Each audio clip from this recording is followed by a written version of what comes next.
Well, last night, Tim Gordon, my co-host, watched Exorcism of Emily Rose. It's been many years since I saw it and started a conversation between us on text. And we said, well, let's just jump on camera and do a show on it. And it's based on the history of this possessed girl named Anneliese Michel. I think that's the right way of saying it. Anneliese Michel. She was a Bavarian girl. She died by starvation and dehydration. She was only, 68 pounds when she died. She claimed to be possessed by many demons. And during the exorcisms, of which these are taped, there's the audio you can listen to, she says a bunch of things that are disturbing and yet affirm what we have known as Catholics for all this time. But she also talks about the controversy and the infiltration of the Catholic Church. Let me give you a few choice quotes of what the demons in the exorcism write. And by the way, they went back and used the old exorcism for this case because it was so extreme. The new exorcism, I guess, wasn't cut mustard. So here are some of the things that the demons tell the exorcist under the power of the exorcism rite. Quote, "This is the month of the rosary, but very few recite it because the parish priest think it's not modern. They are so foolish. If they knew its importance, it is a strong weapon against Satan and against us." Here's another one. "The Dutch bishops are heretics. They have become unfaithful to the Pope." Here's another one. Quote, "Catholics have the true doctrine and they run after the Protestants like prostitutes." Here's another one. Quote, "They are those who let the thing be given in the hands." And here the demons are, the thing is the Eucharist. They won't say the Eucharist. And then another demon says, "The giving of communion in the hand was my work," end quote. So this is all 1975, 1976. So we're talking mid-70s, only 5 to 7 years after the Novus Ordo Missae, the New Order of the Mass, and about 10 years after the close of the Second Vatican Council. Okay, so Tim, you watched the film last night. I haven't seen it in a while. What were your impressions? Well, when I had a group of friends gathered around to watch the film, but first we listened to this we listened to the tape, and we couldn't believe it. We couldn't believe how based and red-pilled the demons were as they spoke about the changes to the Mass, communion in the hand, communion rails. I was in shock. I've watched lots of exorcism movies. I've seen this movie before when I was first married in 2005, and I wasn't yet reverted or what have you. I wasn't fully living the faith. So all this stuff went under my radar, but it always has the immediate, it passes the smell test as immediately legit. Listen to this one. People, this is one of my personal favorite quotes from the transcript. "Oh, if you had an idea of how things stand below. The visionary children of Fatima have seen it. If you had an idea, you'd be on your knees day and night at the tabernacle. I had to say it because the High Lady compels me to. The High Lady is Mary here, Our Lady." What's striking about this is that it's not known on traditionalist sites among faithful Catholics. Everyone knows that this is a pretty good movie, which it is, The Exorcism of Emily Rose. I recommend everyone go watch it. The director is a Presbyterian, and he's very Catholic friendly, and I think he's a real Christian, a real conservative, flying under the radar there. Just so people know, they make some changes. For example, it takes place in America, not in Bavaria, right? Sure, they changed the name, changed the details, so it's roughly based. It's not like a historical documentary. It's a dramatic retelling of new names, new places, same times. Is it 70s? No, it's 90s. Right. It's a dramatization. But I don't remember the movie saying stuff about communion in the hand and the Dutch bishops, and he talks about Lefebvre and all this stuff. I mean, I don't remember any of that. It's wild. No, they don't have the exact transcripts, and there's not as much detail that, middle 70s detail that you would expect from the kinds of complaints that you would hear out the mouths of traditionalists in the middle 70s. That's what you get out of the mouth of this poor 16-year-old girl who ended up dying, by the way, during the exorcism. Seems to be really a saintly sufferer, this girl. But you do get lots of well-placed artistic flourish in the movie. That is, and even the way the drama is written, the arc of the plot is very pro-Catholic. The prosecutor in the film is he says he's a church-going Protestant, and he's essentially the villain.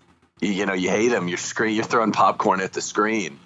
And the defense attorney of the priest, who's played very well by Laura Linney, she says she's agnostic at the beginning, but she ends up sort of coming on a journey. It's there's a lot of decent.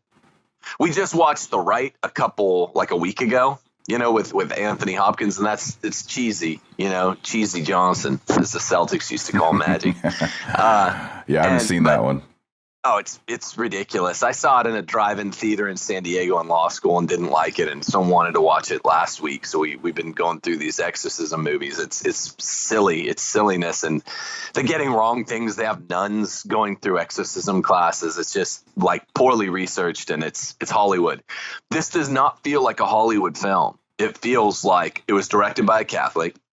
Evidently, it was very close. The director has nothing but good to say about Catholicism. Said if he had a demonic possession to any of his loved ones, he would want a Catholic to do it.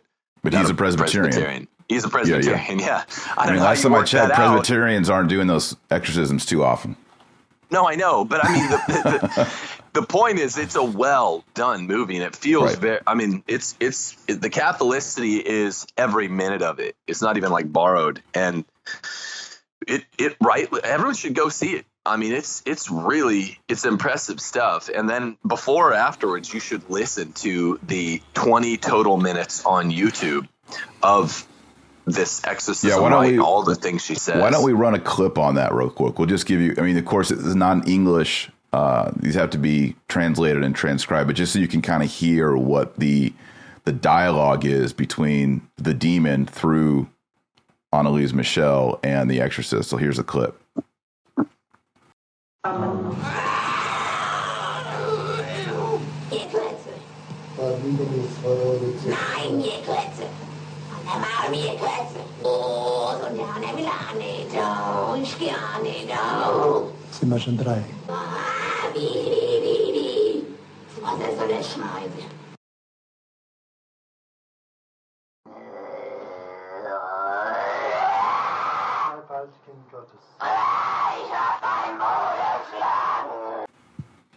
Okay, so there it is. It's like shrieking. It's pretty freaky. And I mean, the amazing thing about this when you read the transcript in English is this is a young Bavarian girl, and she seems to know a lot about the ecclesiological landscape of 1976. For example, the priest is asking her questions about Archbishop Lefebvre, right, who had started the SSPX, Society of St. Pius X, just 5 years before in Switzerland, right?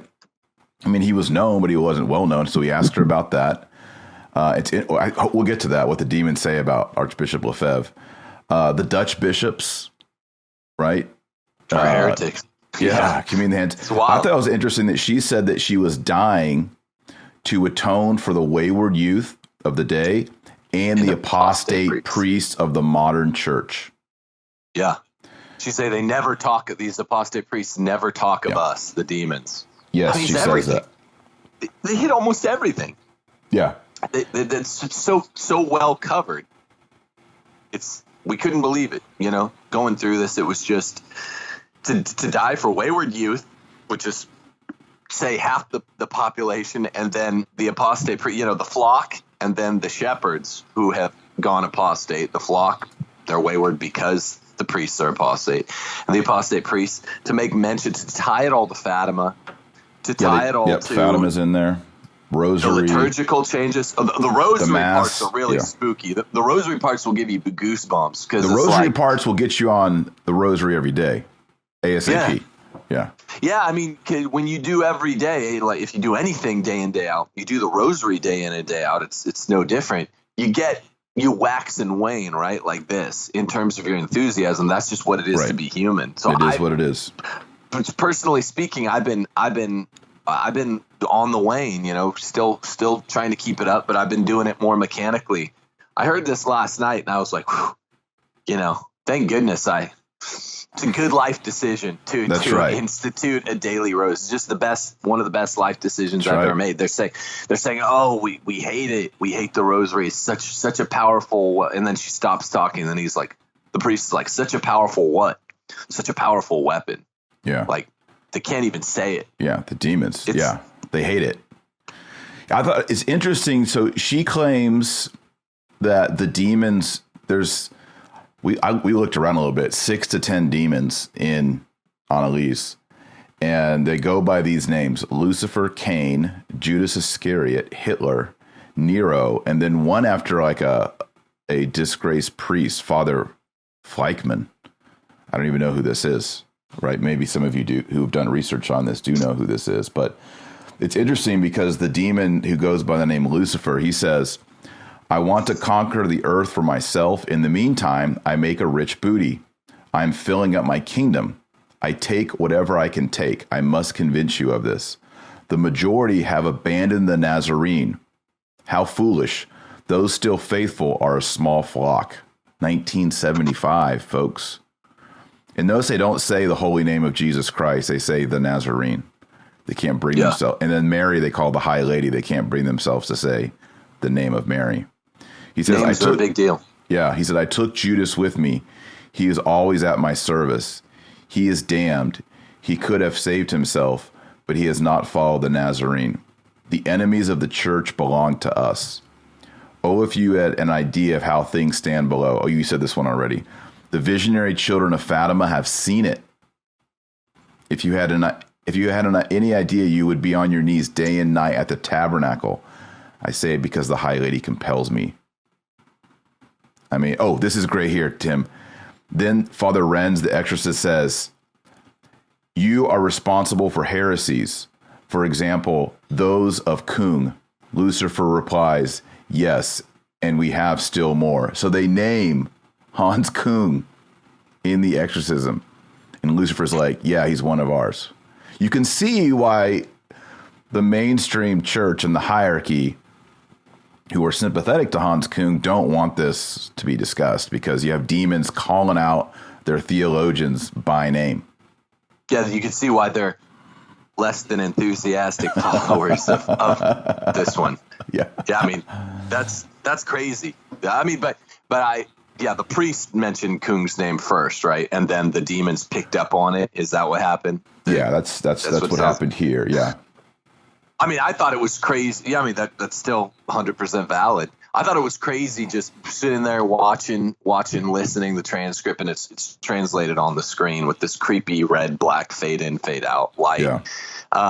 And she just, I mean, the demons out with it. Just the Belgians are heretics. I was like, how'd you know that? Well, we're 40 years later, whatever, 50 years later almost, and the Belgians are still heretics, So I mean, this Cardinal Daniels, Cardinal Daniels. Yeah, back then Cardinal Daniels was a twinkle in his parents' eye or whatever. Not that. No, he was probably a priest. Man. Yeah. But the point is, when you're looking for the signposts, the indicia of the true, right? What you look for, I think, like you were talking about, Taylor, with James Grine and the Braun girdle. You look for the little marks of minutiae. Details, yes. Details that are otherwise kind of boring. Most people that watch this because they're looking for a scary movie or have listened to this because they don't know what the hell is being talked about, literally, in this case, right? I mean, but it's got all the marks of kind of boring, quotidian, mid-70s Catholic inside baseball. Right. Like, for example, this is a good one. This is, again, 75, 76. The religious in monasteries watch TV and don't pray enough, do not kneel down, and they extend their paws. And that means to receive communion. right? Right. So she's saying the religious aren't kneeling, they're watching TV. I haven't taken it in my paws in years. Yeah, me neither. So it's, I mean, again, I'm not on here saying, I don't think, I'll let you speak for yourself, Tim. I'm not saying this is 100% legit or whatever, but I'm saying this sure is interesting that we have a approved exorcism situation. It ends sadly that this girl dies. But it's along the way, it seems that she's given the choice. This is the way you're explaining it, Tim, right? She's given the choice by Our Lady to either just die and be freed of this or to continue suffering. And one important thing that maybe a lot of people watching don't know, possession, if you talk to like real exorcists who study theology of exorcism, like Father Ripperger, demons don't reside in the soul. Demons reside in the body. So someone who is possessed, the demons are in the body. So they're not in your soul. So your intellect and your will are retained. We're talking, it could be extremely difficult, right? You got a demon inside of you, but the demon is in the body. And that was honestly something I think when I first became Catholic and learning about exorcism was a big epiphany for me. Like, okay, the demons, like when you read the Gospels and there's demons in people, the demons are in the body. They can't get inside to the soul. So, there's another. Yeah, go ahead. Yeah. That's complicated because we were looking this up last night and we saw a part of Father Gabriel Amorth's, one of his last written documents where it might be from his last book, I forget, where he talks about, he says something that goes against the grain of what I've always heard, that there has to be, there need not have been any kind of aperture or invitation to the demon through either habituated grave mortal sin or some act of the occult, which I've always heard you have to do. It was a little unsettling to hear him say, well, to get into the body, the demon doesn't actually need an invitation. So that was something I'd never heard before. Sometimes Amorth says things that go against the grain of what you've heard even from well-sourced exorcism material. And the other part is how I don't understand the distinction very well when the demon is controlling the arm of the possessed and making the arm strike the priest, which happens in this movie, happens in most exorcism movies, as people know. How is this not? I mean, I get the theology, but how is this not an instance of the will being governed by the foreign demons? You could have, for example, when a person has a seizure, the body's being moved, but it's not subject to the will, right? Sure. Or Hylomorphism being what it is, though, it just makes it's complex. But it is very complex. Detail. There's a metaphysical reality here that's very hard to understand. But yeah, I mean, obviously the demon is in the body and there's some kind of control. Like in the gospel, there's that story of the father. He says the demon, seizes the boy and throws him into the water, throws him into the fire to harm him. Sounds like a seizure situation. Right. So, so like one of the quotes here is, I will not come out of the girl down there. It is too tormenting. Right. If people knew what was in store for them by not going to church, it will fare them extremely bad. Yeah. These modernists are the result of my work, and they already belong to me. So modernism, the sin of modernism, which we talk a lot about on this show. Yeah. Right?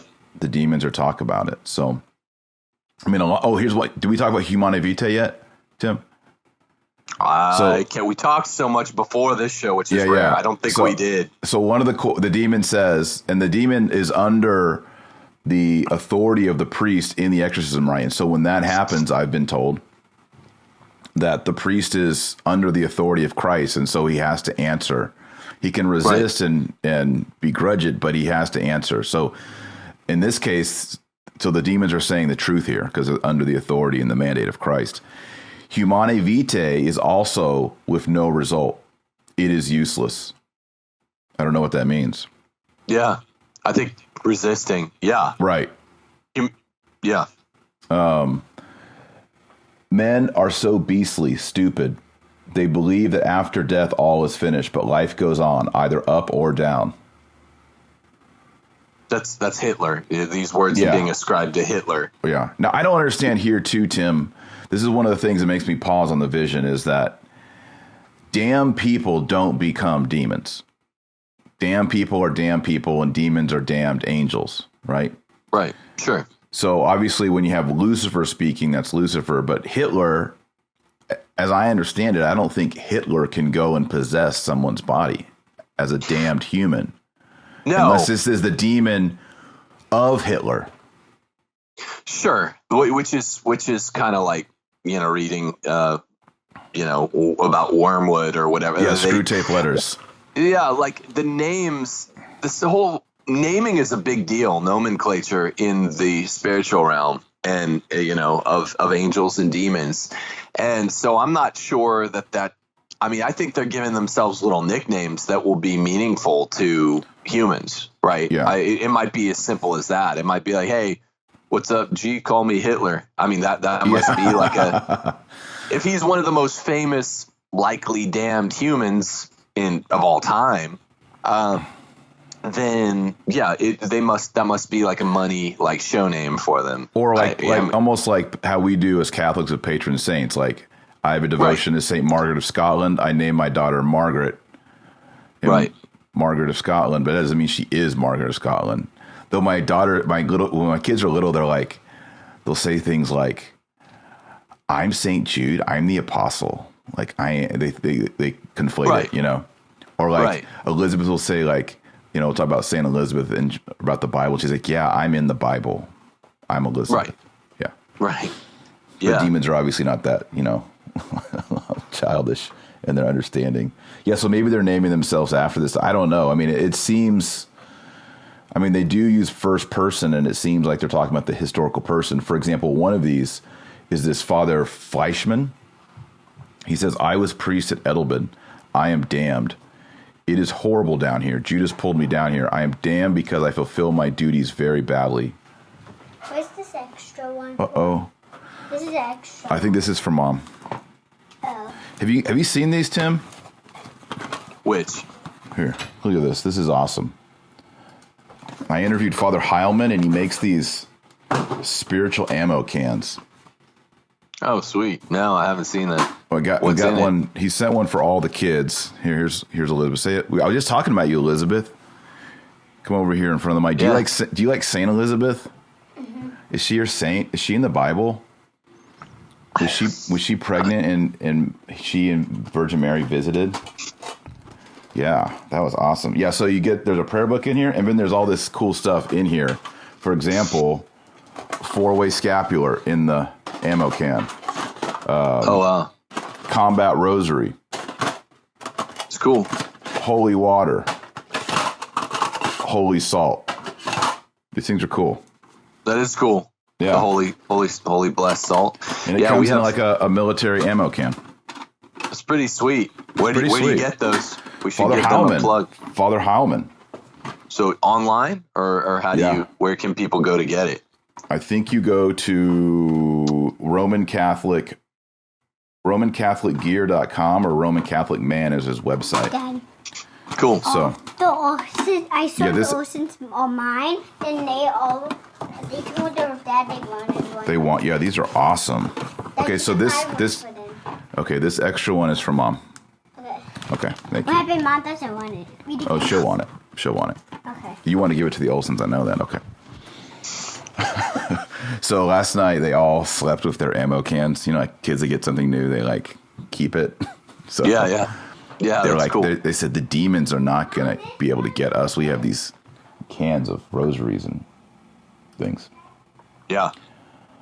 Yeah, my daughter, my second eldest daughter last night was asking what were we watching down there. And we were, I was like, just don't come out of your room. I was like, if you're afraid, you can come out after the movie. But I was beginning to explain after the movie what the stakes are here, and I think it does everyone well to step back, and to understand the value in this stuff, the reality check, the gut check that one gets when you hear plainly, a demon articulating this stuff.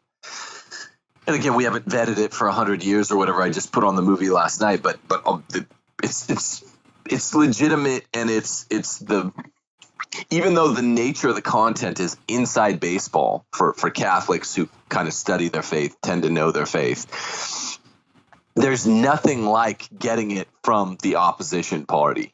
And that's the tremendous value of this. We hate the Message of Fatima. We hate the Rosary. We hate communion in the hand, or they like communion in the hand, rather.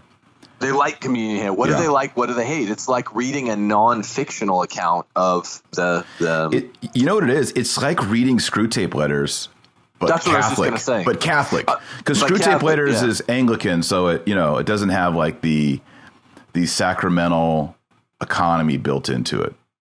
I always want to call it wormwood letter, but yeah, that's right. Yeah, that's what the point I was exactly making it.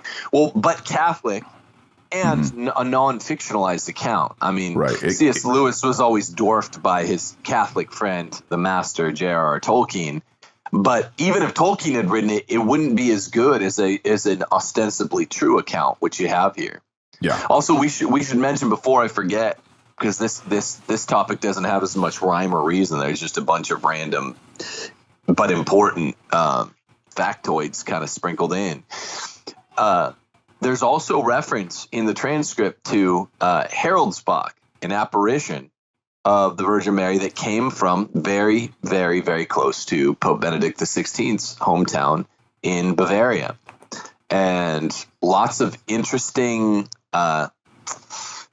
sourceable, checkable details about the Heroldsbach apparition that when you go look into it, as I did last night, you were doing, it doesn't seem like the church, the modernist part of the hierarchy would want Heroldsbach out, but there's lots of really, really sourceable, important details about Heroldsbach mentioned by one or two of the demons as well. I mean, it's just the whole thing has the ring of complete legitimacy.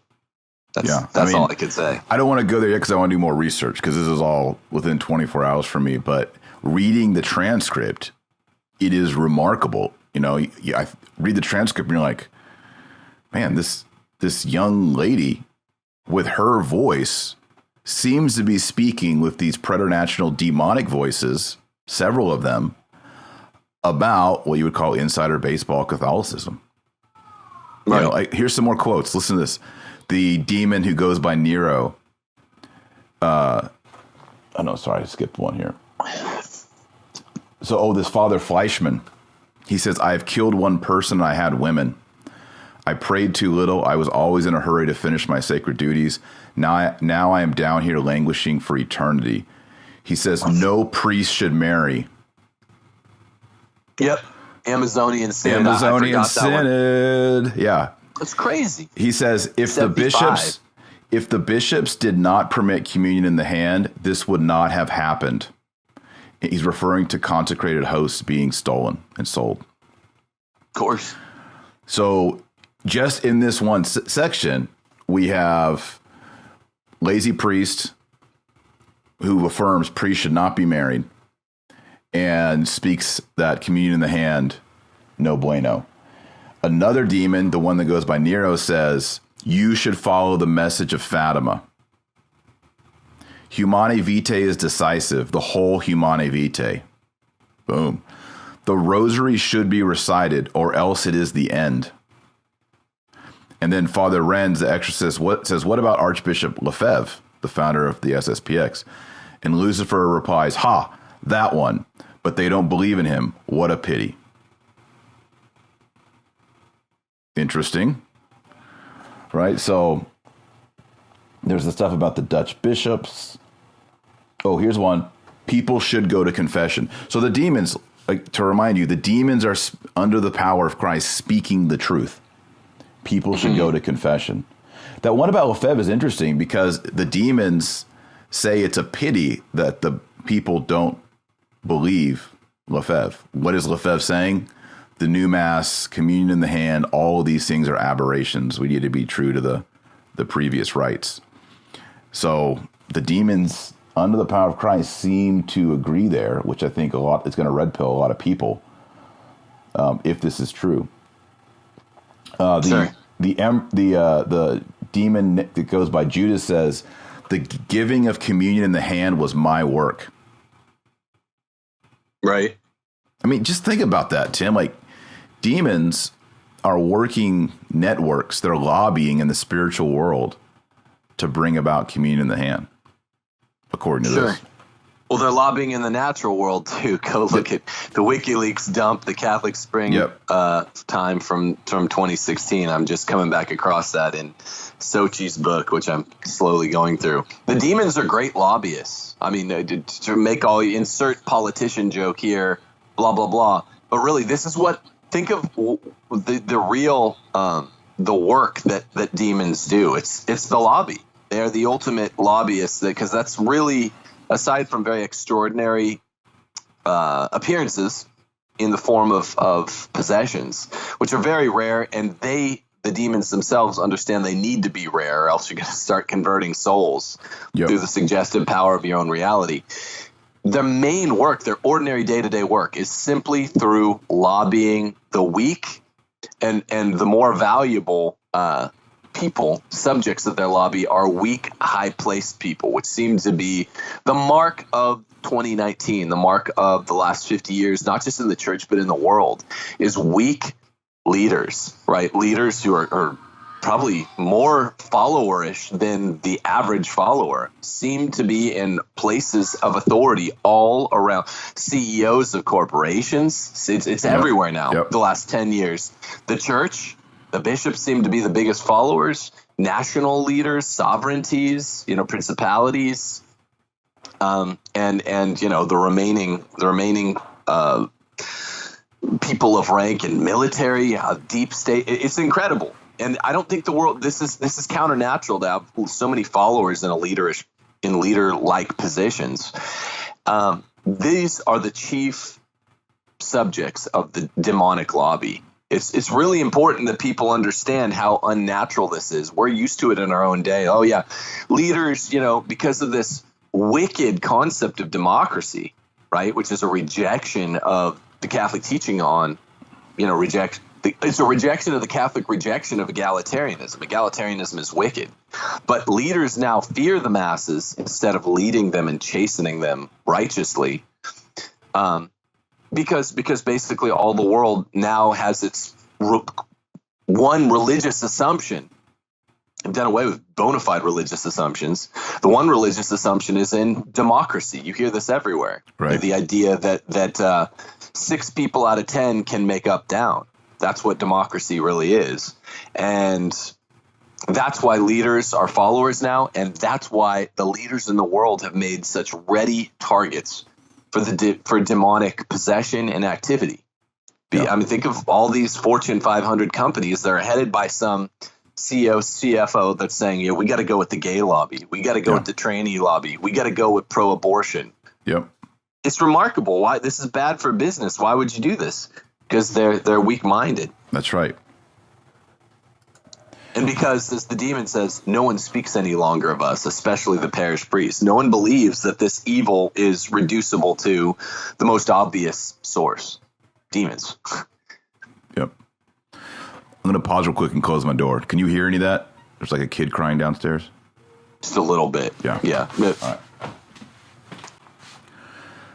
Yeah, we're seeing that more and more in the month of June. I saw an article earlier this morning, Tim, that was saying that people under 25 are now the least likely to approve or want to engage with LGBT persons. Have you seen this? It's a new study. The last 2 years, they're moving away from it. And it's obvious why. The older ages are more and more approving. And the youngest age is less, and so one of the reasons they speculated is that young people actually are engaging with actual LGBT people. 65-year-olds and 70-year-olds are seeing them on TV and laughing at the jokes, but they're not actually hanging out with them. And so if you work at Starbucks and there's a trans there and they're constantly asking you to correct your pronouns or acting offended over things, this might be why younger people, but they don't know for sure. I agree. That's so there are two aspects to this. One, I guess I'll tread lightly or whatever you call it, but we've had people get generationally sensitive before, but there is a difference if you track in America anyways, the last 3 generations. There's a distinct difference in the methodology that each of those 3 generations has in dealing with a clamorous minority. Right. And that plays out in that statistic. I'll just say that much. It plays out differently.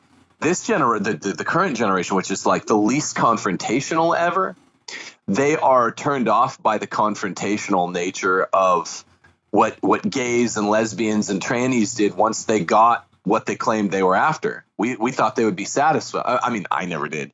Right. The younger generation figured, hey, you got what you wanted. And now you have gay marriage. Is the gay lobby done? And no, you have every major business in America, in the world, Coca-Cola, Target, everything, everyone. Starbucks, anything. Netflix, Starbucks. There is American Airlines. In their logo is the rainbow flag, right? So, they have lots of recognition, but it's not enough. It's not enough. Companies that have nothing substantially in terms of the product they're slanging have nothing to do with one's sexuality, whether it's hetero or homo. So you don't even have to be like, hey, I support. I'm your pool chlorine provider. I support gay. It's like, what has that got to do with anything? No one ever asks a gay guy getting on an airplane, are you gay or straight? So why are you doing this? It's demonic. But also, that's the first explanation is this generation doesn't like, and I'm not associating myself with this. This generation is the young people, one generation beneath me and you, 20-year-olds. So they don't like their lack of confrontationality, which is rather waffling and pathetic. They do not like, I think, how confrontational the gays are once they got a little power. Office will show a man, as Aristotle says, and it's showing that they were lying about the idea that all they want is equality. Now they want to crush underfoot heterosexuals, so that's I think the first part of this. They're going for equal outcomes, which we've seen in the feminist movement. They want equal outcomes. There's another story that came out that they were talking about on this dating app. The numbers I don't have exact, but they were something like, of people registered on the dating app, only 2% of heterosexual male and females said that they would be open to dating a transitioned trans person. Whereas homosexuals and bisexuals were more. It was like 40% or something. And like, how could, after all this progress in our society, how could heterosexual people be so, closed-minded? Mm-hmm. Only 2% would go on a dating app with a trans person. And they're like, how do we, fix this? It's like, fix. That's the key term, isn't it? Yeah. I got fixed. How do we fix the idea? Well, they see it as transphobia. They're like, they're saying, if this man really is now a woman in our society and we all call her she and she is a woman, why won't a heterosexual man want to date her if she really is a woman? Mm-hmm. And they're saying the fact that heterosexuals won't date this woman shows that there's this great prejudice still in the hearts and minds of American heterosexuals. I'm not gay. That's a dude. That's all you got to say. Yeah. That's a dude. It's that amazing. Looks freaky. But see, they're pushing it. And I think this might be why younger people, your 20-year-olds, they're hearing this. And they're like, wait, you're saying that I've done everything I can to be pro-LGBT and I bought the T-shirt and I hugged my friends and all that. You're saying now that unless I date trans people, I'm part of the problem too? And that might be the reason like this is ridiculous, Right. I agree. The second reason I agree with all that, but the second reason I nearly lost it, I did just reconjure it, that I would say that you have this even though it's the generation the most absorbed in the demonic, developments in the world of the last 2 generations, the last 40 years, say, they're resisting a little bit is because point number one, the left overplayed its hand. Yeah. The trans movement turned a bunch of people off that would have been otherwise kind of sheeple, useful idiots. But they're just like, dude, no, I don't want to date that dude. That's an ugly dude dressed in monstrous, horrible woman's clothing. It looks frightening. The second reason that older people of our parents' generation sometimes look at this and like you hit the nail right on the head when you're like, you watch TV and it's like a joke. It's like, oh, this is kind of funny. They're making jokes and whatever you're watching on NBC. That's kind of cute. That's kind of savvy. It's kind of with it. It's like, that's not what it is at all. When you're on the ground floor, reaping the ugly harvest, the badly sown seeds of a poor harvest, later in the year, and you have other people that because these idiots are watching TV and they're kind of just drinking it in and being useful to the Leninists out there writing the stuff and spreading the message. You're like, no, I'm seeing this on the ground floor. The same thing happens with immigration, right? I mean, I live in the great Central Valley in California, which is ground zero for illegal immigration. Right. I mean, it's an influx. And so when I hear some Republican in New Hampshire or Vermont, talking about like, oh, we should just let them in. It's like, you don't know what you're talking about. You're a damn fool. You don't understand. Like, this is an outright influx. We need a wall. And so it's the same thing with pretty much all young people who are going to college and their parents or their grandparents might be like, hey, I kind of supported Adam Lambert or whatever. He got ripped off on whatever it is, American Idol. I was coming around. I felt bad for him there. That made studies showed that made an inroads with older people.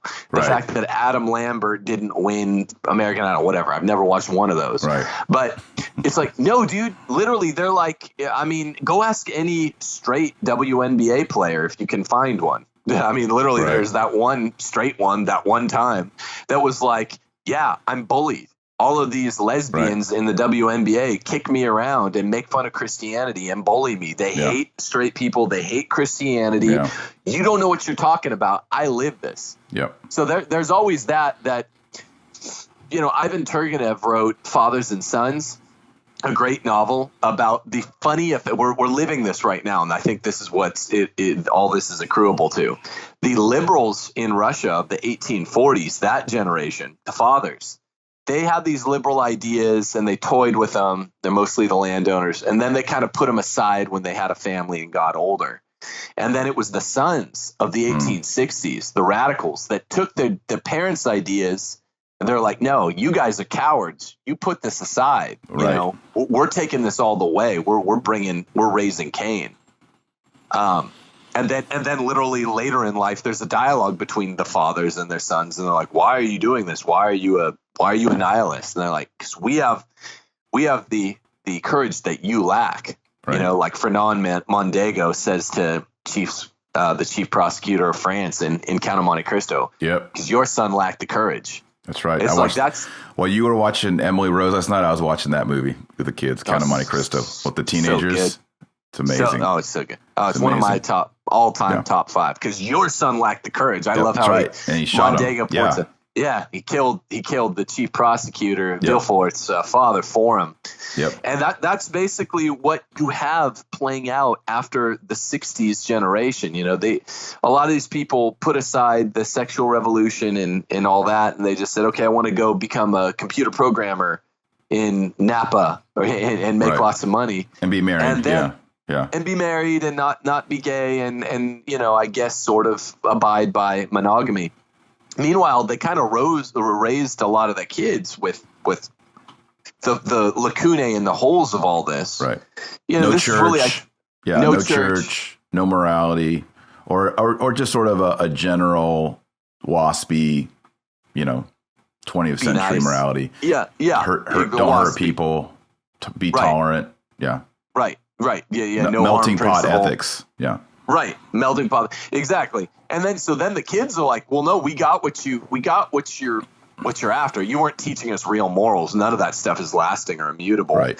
And then we went to college and we learned in our history of the sexual revolution class what you guys were about 20 years ago. And now we're going to carry the project forward. But then I think in the third generation here, since we're dealing with 3 generations, there's something of the third generation saying to the second generation, but this has real effects. This really hurts us. This means gays and all these demographic minorities you're empowering have turned on us. And now they're, it's demonic, though. That's the point. You say all that, Tim, I'm thinking you're talking about the sexual revolution. In my mind, I was thinking what Tim is saying right now maps perfectly to the liturgical revolution. Absolutely. So you have people that were catechized in First Communion in the 50s. And then the 60s come and they're like, yeah, we need to get up with the times, JFK, color TV, modern art, modern architecture. And they're all kumbaya singing guitars in the 60s, right? And that goes on and on and on. And then now we're in this time period where people who were in their 20s are sitting in ugly carpeted churches with felt banners that smell like chlorine because they put a jacuzzi in the back. And there's, Purell pumping 75-year-old ladies handing out communion and standing on the altar with the priest. 75-year-old lady altar boys. Yes. With Tevas. Altar boys. Yeah. With Tevas on and Birkenstocks. And they're thinking, this is the religion founded by Jesus Christ. And they're like, this isn't it. This is wrong, right? So they're having to deal with it on the ground. It has no relevance to them. And so then they're, getting on their apps, getting on their phones like, oh, there's an SSPX 20 miles away. There's an FSSP an hour away. All right. Oh, there's a diocesan mass at the cathedral at some weird time, 3 p.m. on Sundays, right? It's always something odd. It's always 3 or 2. Yeah. When everyone's taking their nap on Sunday. And they go to these places. And this is why you see these pockets of youth. Like when I went to New York at Holy Innocents, all these young people in Manhattan are at Holy Innocents, Latin Mass. Not a word of English except for the homily. And they don't get it. Like people, our parents' age, they don't, a lot of them don't. They're literally like, or put it in the mouth of Pope Francis. What is with these rigid young people? We thought we did away with this. It's like, whoa, you're not following your own principle. You believe in eternal revolution, right? Right. Revolt against the older generation. That thing is what I call a two-sided blade. It baby. is. And you don't like that? You know what people really – I don't think I would have had any issues if I'd been raised in the Latin Mass. I don't think I would have been – I give myself more credit because I'm maybe you would have been like – maybe you might – we need Drake in the Mass, man. We need some hip-hop. No. Not me. I mean, dude, I have a pretty – even when we go – when I look back teaching high schoolers, I look back on the little rebellions I had against the man or my parents. There was always quite a nugget of truth there. Even looking back, and I can be humble and say I was wrong here, I wasn't there, but I never had anything idiotic. I never wanted. I would have loved the Latin Mass in 1500 as much as I do now. I would have revered it as much. But I mean, for maybe the people that are more fence sitters, which is most of humanity, I think there's this funny kind of, I'm not gonna lie, I take a little shot in Freude in it, a little bit of gratification in it. The idea that now Pope Francis and his contemporaries, and really they're a fourth generation all the way up. Yeah. But I mean, if you go through, people who are 80, people who are 60, people who are 40, like you and I, our age range, people who are 20, there's this intergenerational thing that I think is fascinating. Where the 60 and the 80-year-olds are like, what is with all these 40 and 20-year-olds that are wanting to go to Latin Mass? And it's like, dude, we just, for one thing, we didn't buy half of your rhetoric about, I mean, the Mass, the Latin Mass is beautiful. We never bought that part. But that's the substantive part. Everything has substantive part and procedural part. But the procedural part of what you're saying was actually kind of right. The procedural part is rebel against what the older generation is telling you where it's false. Yeah. And you left a lot of falsity for us, you 80-year-olds and 60-year-olds. I mean, that's a fact. And they're scratching their heads. They're like, but I thought so hip. We're so groovy. I thought we're going to break on through to the other side, man. Like doors and sandals and reciting poetry. And everyone's like, that's crappy. I probably would have known that's crappy even in the day. Right. But even if it was cool in your day, a new day has dawned. Yeah. And we're just following your principle of disbelieving what's worthy of disbelief in the point of view of our progenitors. Right. And they don't get it, though. I mean, at least Pope Francis doesn't. I love tweeting all these videos and images from these papal masses and cardinal masses. Follow us on Twitter. I'm Taylor R. Marshall. You are Timo Theology. But every chance I get, I retweet these because it's these older men, gentlemen. They're in their 60s. They got their cardinal robes on, and they got some guy dressed up like the Archangel Gabriel rapping on stage with shades on. And they're kind of like, and they do the cheesy thing where one of the dancers will run out and grab one of the bishops and pull him on stage. And he's like looking back at everyone, and he's kind of like, I'm hip, I'm cool, know? And it's just the whole thing's a cringe-worthy moment. Like, I'm blushing thinking of it. Yeah. I mean, this is a successor of the apostles, a cardinal of the, Holy College of Rome. And Togley did that, right? Didn't Togley get pulled out there? No, he doesn't get pulled out. He jumps out. Togley, he wants to get on a, if you rolled out a karaoke machine, Togley would be first in line. Hello, mic test. Okay. People. Is that okay? Can we do it this way? Huh? Why not? Okay. My dear young people of the world, especially the young people in the churches of the world, we are here in the Synod of Bishops, and the meeting is about to end, but the Synod will continue. Where you are, in your homes, in your parishes, in your schools, the celebration and the implementation of the Synod will continue. So, I want to thank all of you, young people, especially these ones behind me. Wait, let me say something here. Any bishops or prelates who might happen to watch the show, this is a public service announcement, all right? PSA, getting deep. Young people, do not. I promise you, I work with young people all the time. I have younger friends. I teach seniors in high school. Sometimes I teach college.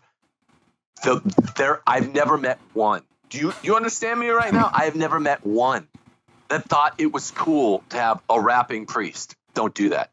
No. I've never met one that thought that liked the hymns at Mass, the new hymns, the Go Make a Difference. We're all laughing, and I don't even scold my students when they snicker in our liturgy if we have someone singing one of these silly new hymns. I don't, because I can't, because I'm an honest man, and there's nothing to do but snicker.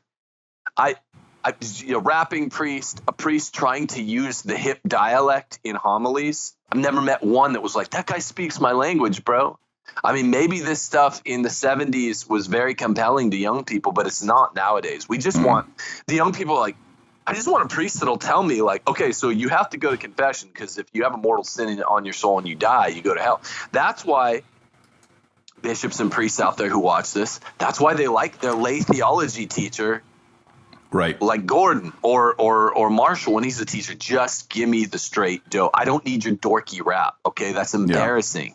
It's like a guy that recites poetry to a girl on the first date. Dude, why does that make all girls mad? Why does that make all girls mad? Because no girl wants to hear that on the first date. Because then you have to, oh no, I'm turning red and I'm embarrassed for him. Now I'm embarrassed for myself. That's what you're doing to us. Yeah, why couldn't we just drink coffee? Yeah. Yeah, why can't we just drink coffee and talk about like, hey, like how do you envision your life, your spouse, your future? What kind of morals and ethics do you care about? What movies do you like? Can we do that? Like, can we just be straight? Can we be real with each other? Right. We just want a liturgy and sacraments and sacramentals and advice regarding all of the above. Just straightforward. And just, when a priest comes and is like, here's how you do a confession.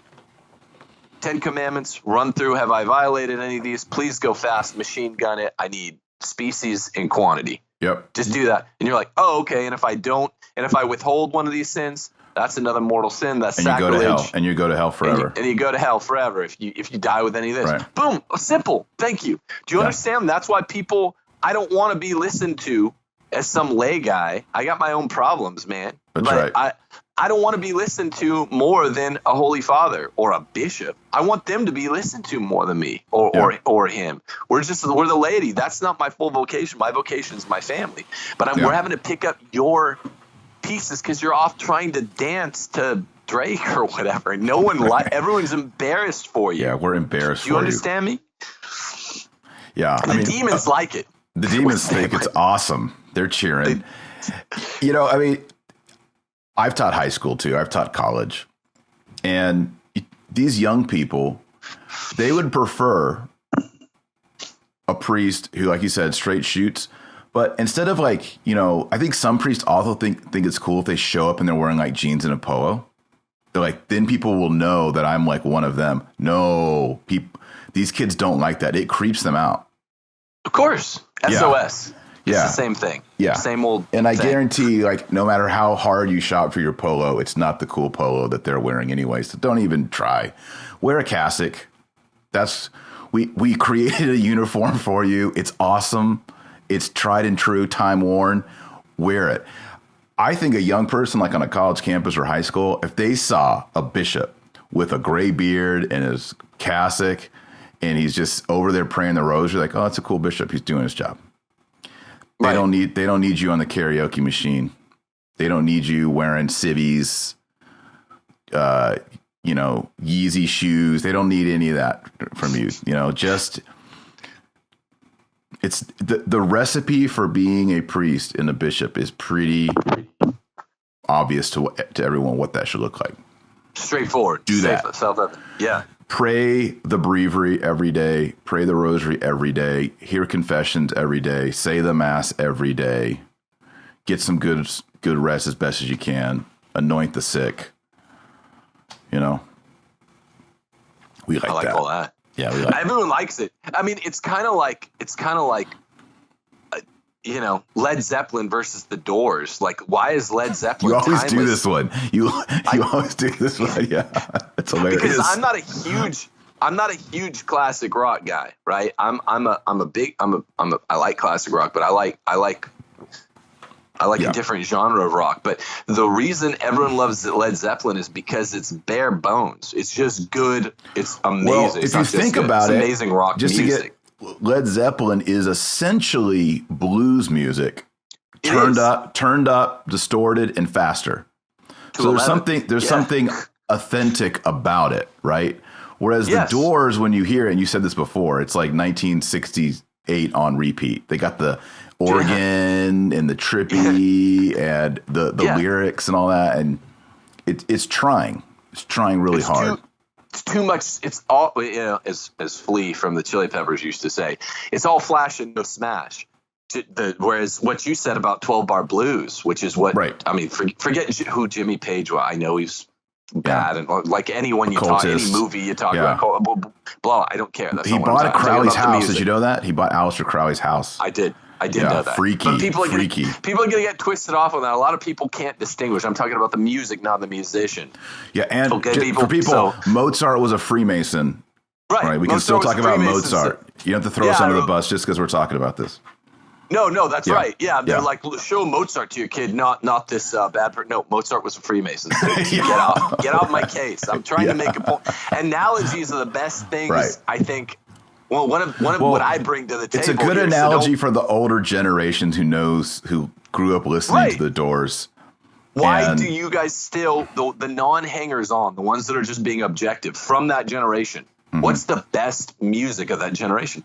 Led Zeppelin, because like you said, there's something timeless about 12-bar blues because it's real. It's an art form, beautiful art form.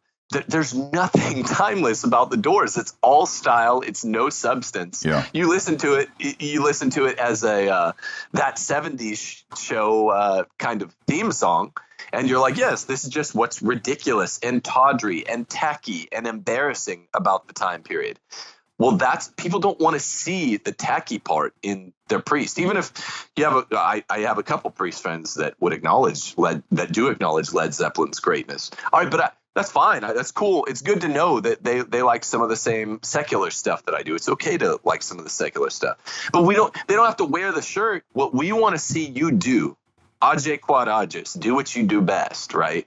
Is wear the cassock. When my friend here in town wears his cassock into my classroom to talk to the kids, they think it's awesome. Like, and I don't mean like, because he doesn't wear the bishop's sitting around watching this. They're like, well, did he wear a cassock on a skateboard? Like, no, he didn't do anything radical or tubular, dude. He literally just wore a freaking cassock. Did he wear a clown nose with the cassock? Did he have a Hawaiian lei around his neck? What was the gimmick? There wasn't. They don't get it. They're like, he had a rosary.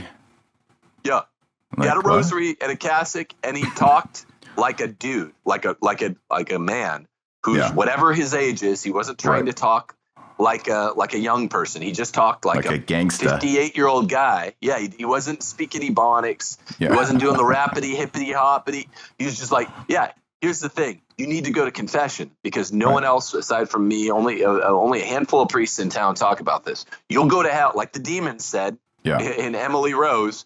You will go to hell if you have a mortal sin on your soul, which you will before too long.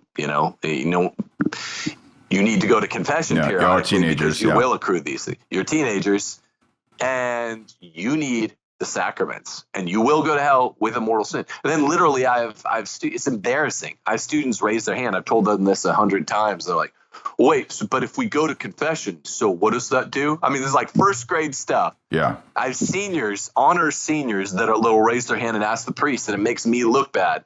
Wait, but if we go, what about if we have a mortal sin and then we go to confession, what does that do? I'm like, face palm. Then I look like an idiot. What have I been talking about for 85 minutes at a time, 3 times a week? Yeah. But that's what the kids talk about it later. Like, that one priest is just he's like so full of truth. It's like, yeah, that's what priests of Christ are, bro. Another thing is about the cassock is it screams, I am a priest and I'm not here to be your buddy. Yeah. I, as an adult man, when I talk and hang out with the priest and he's dressed like a priest and acting like a priest, it's a relief to me because as a layman, I'm in that weird situation. Like, am I bros? Like what is my, I don't know how to relate to this guy, right? Right. Because at any moment he should be able to call me out on sins or say that's not appropriate or have you thought about that at any moment, and I want him to, right? So when he's wearing a cassock, it's kind of like he's got the sign around his neck saying, I'm a missionary from God. At any moment I could call you out on a sin or, exhort you to something or challenge you to something, right? And I'm okay with that. If I'm hanging out with you, that might happen. Tim Gordon may say, hey, have you thought about this? Or, but I know we're like hanging out. And it's good to know that the priest is not there just to hang out. And I'm all about having a beer or whiskey with the priest or whatever. But there will never, and this is a good thing also for laymen and priests, there will never be a chumminess ever, nor should there be, between a layman and a priest. Right. There shouldn't be. Yeah. Except as unequals. Exactly. That's 100% right. So Aristotle deals with the question, can a father be friends with his son? He's not talking about the kind of hip parent that buys that supplies the alcohol for high school parties. No, he says it's a great kind of friendship anywhere there's mutual love. But unlike early Book 8 Nicomachean Ethics type friendships, it's not a friendship between equals. It's a friendship between unequals, like a father to son or a spiritual father to spiritual son. That takes the pressure off, as you're pointing out. Both parties. For both parties, him and me, the priest and me. That takes the pressure off from the kind of nouveau worldly assumption, which creates an expectation that we're going to be like calling each other bro and slapping high five, hand figuring, hey bro, whatever. Like, it's like, I don't want to do that. There's mutual love between us as you're my father in Christ, I'm your son in Christ.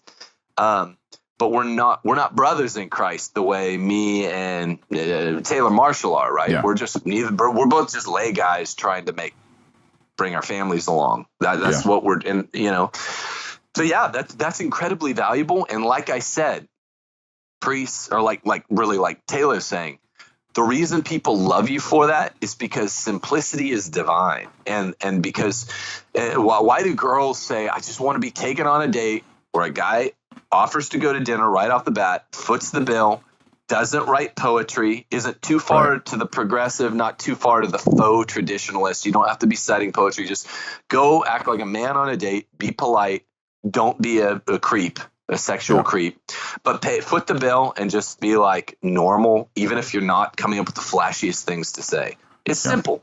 Yeah. These formulas work. And the demons hate these formulas. Why? Why do you think that is, priests? Priests out there who are on the fence. If you're already one of the apostates, though, I'm not talking to you. Like, they're not put watching. Your hand down. Maybe no, they you're are not. watching. You're not Maybe watching. They are watching.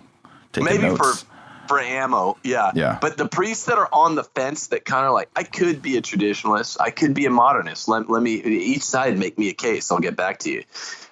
I'm just telling you, if you care about your own reputation, which a lot of these priests do, your self-interest governs that you do the traditionalist stuff anyway, because people laugh at modernist priests. Everyone laughs at them. Yeah. But more importantly, the demons literally are begging you, lobbying you with secret genius psychology to go to the modernist side. They hate. I mean, go listen to this tape.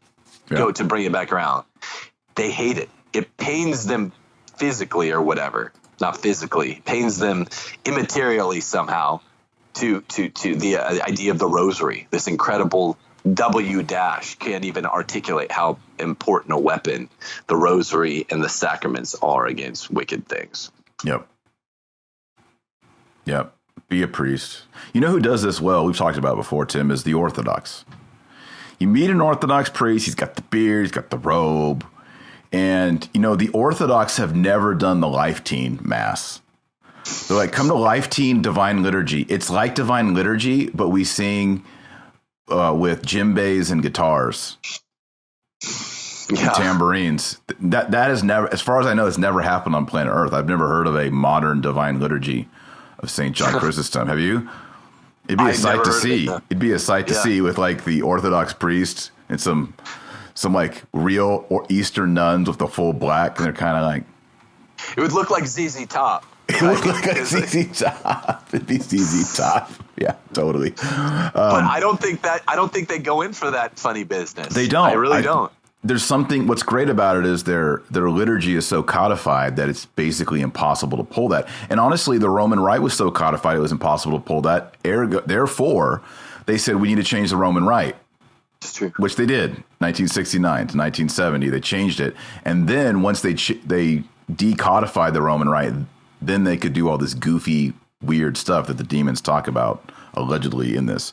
I want to close out with just a few of these sayings from the demons allegedly in the Anneliese, and we can do a little commentary and we can wrap up. So one of them is holy water should come back to the houses. Also, the crucifix should return to its place in the home. So if you don't have holy water, get some. I recommend you go to a Container Store or Amazon and get like a big glass jug that has the swivel top on it, like a Grolsch beer. You know what I'm talking about, Tim? Mm-hmm.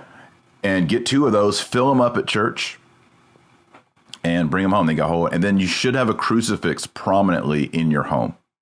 Ideally, every room, but prominent. Yeah, I got a story. You know, this is gnarly. You're not going to believe me. People aren't going to believe me, but I don't say exaggerated things. Before, so we saw. I was going to say the holy water thing too. That was one of the quotes I was going to say. I'm glad you said it. I was going to read. I mean, the demon is the one who said it.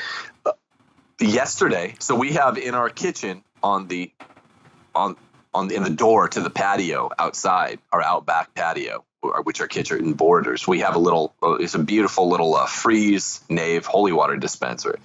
It was always empty, right? We haven't filled it with holy water, maybe ever. We just have it as a decoration. Yesterday, before any of that, this was last night that we started doing all this. Yesterday, in the early part of the day, or it might have been the day before, but it was sometime within 18 hours of us watching the movie. Steph took our little, I have it here near me, we have a few different holy waters. Those are good. And she filled it. And so last night when I'm sitting there looking at bring holy water back to the houses, looked at Steph and I was like, that's just weird timing. Because you had already done it.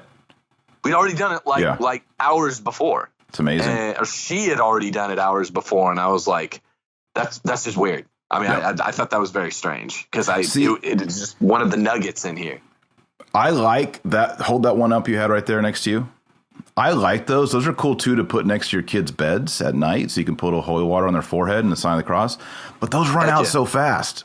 That's why I think so. When you go to church, when you go to church, get a big one, like a gallon glass container, and then you can refill your little bottles with it. Yeah. Because for us, the reason we end up not using holy water is we run out. And then we go to mass on Sunday. Did you bring the bottle? Oh, I forgot the big bottle, and then you're just dried up, literally. So you don't need much, though. But if you have 10 people in your house like we do, you go through holy water pretty quick. Agreed. I dip my finger and get and let it drip off, and then because you don't need a ton. Yeah, I mean, literally, you need a drop to get. You don't do this to shh. Like Super Soaker. Yeah. Remember Super Soaker? Hundreds or whatever. I don't know. Is it a cumulative thing? I always just thought it's kind of like the every atom, every molecule of a consecrated host contains body, blood, soul, divinity. Yeah. You don't need the whole thing. So I always just assumed it was like that. Maybe you're right, but yeah, we have a couple of those. I think that's just weird that happened. Cool. Hours before we watched the movie. But it's true. And a controversial topic. This is gonna get some comments, Tim, when I say this is. If you have a Latin missal, like a 1962 or before missal, sometimes they have the holy water recipe in it.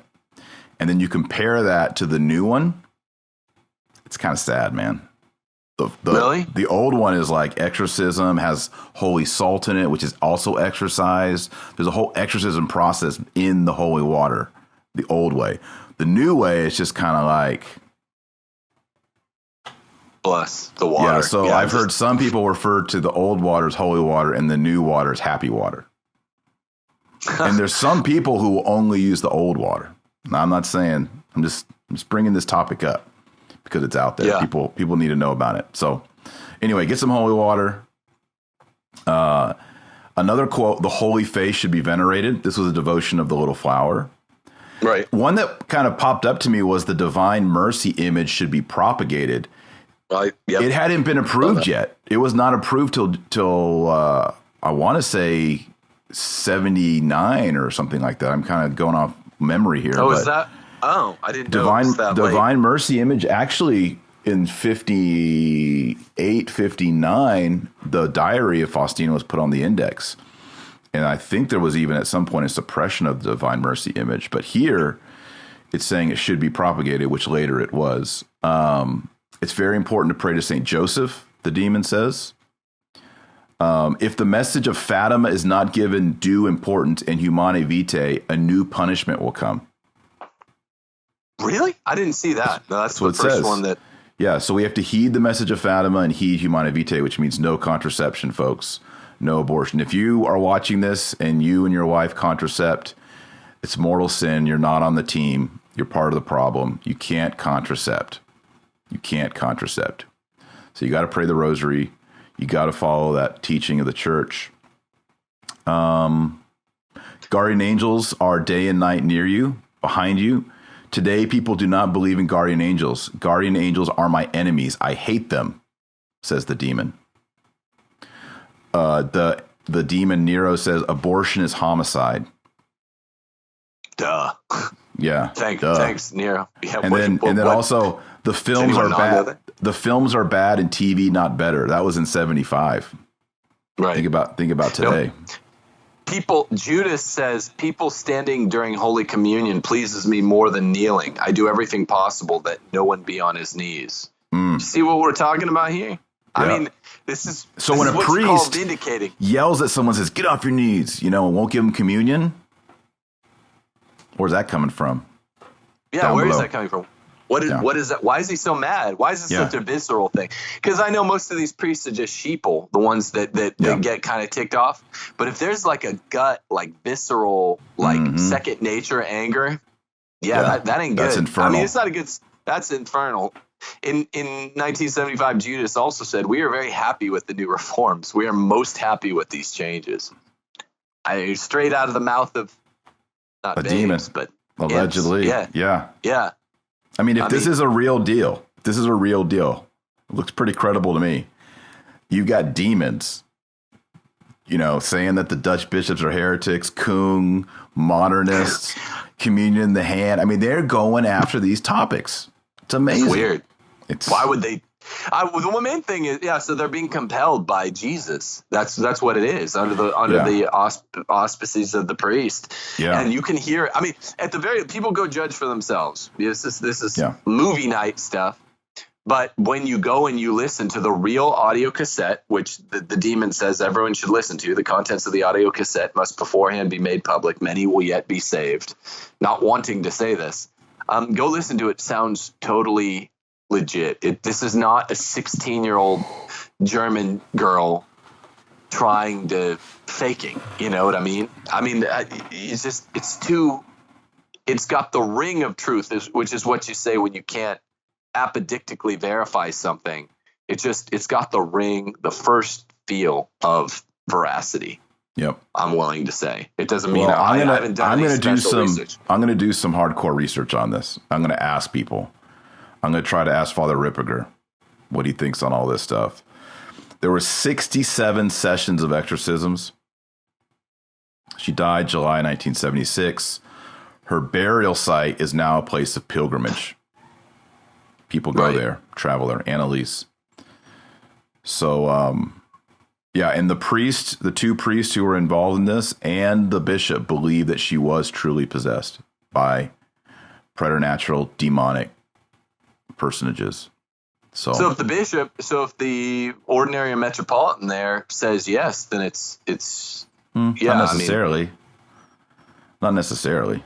He could be wrong. Well, I guess it doesn't work the same way as an apparition. I think, that was what weird. There were lots of references to the apparition, so I'm crossing those up. And, so I don't think just because, Cardinal Supich says a possession in Chicago is real, it makes it for sure real. No, I don't know, but I'm just saying the people who were involved in it and were around her and knew her and listened to all this stuff, they believed it was real. Well, wait, but I mean, the priest got permission to do this exorcism. The bishop gave permission, and the two priests involved they got their permission to do it.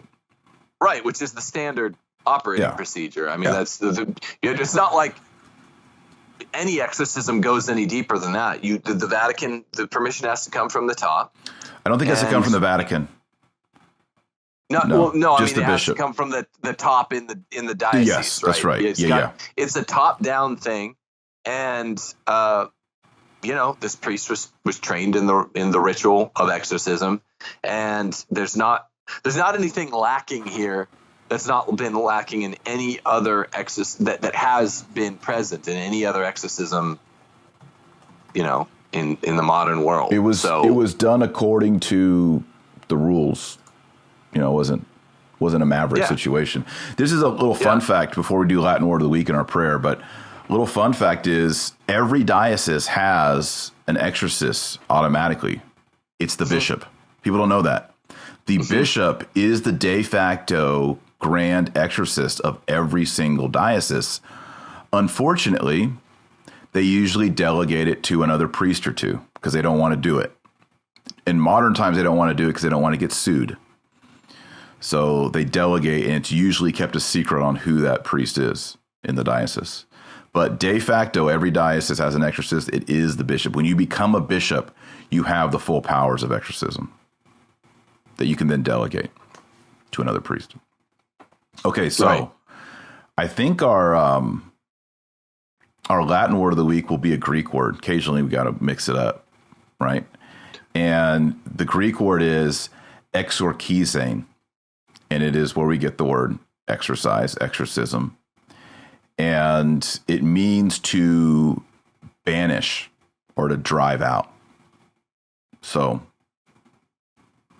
basically, the priest is, I mean, this is not a big surprise, but he is driving out. He's taking command of them as inferiors. That's important. The demons are inferiors. They used to be great angels in the great hierarchy, the angelic hierarchy. Now they're inferiors to the priest. Well, go listen to this on YouTube. The inferiority is more evident here than any other exorcism movie or study or documentary I've ever seen. Because, I mean, think about what they're doing. The inferiors are being forced to say gladsome facts for their opponents. Yeah, well, I mean, the term, so exorcising, right? That hork part right there in Greek means an oath. So he's calling them out, but he's calling them out with an oath, like swearing. So in a way, he's like, you know, like when you testify in court and you have to swear on a Bible to tell the whole truth and nothing but the truth, so help you God. The priest is able to impose that. That's the theology onto the demon. So It's not just banishing them, right? But you're banishing them with a testimony, with an oath. And that's why you see, for example, in this Anneliese situation where they're having to tell the truth to the priest. They can't, even though Satan's the father of lies, they can't lie. Yeah. It's pretty cool. I mean, it's amazing.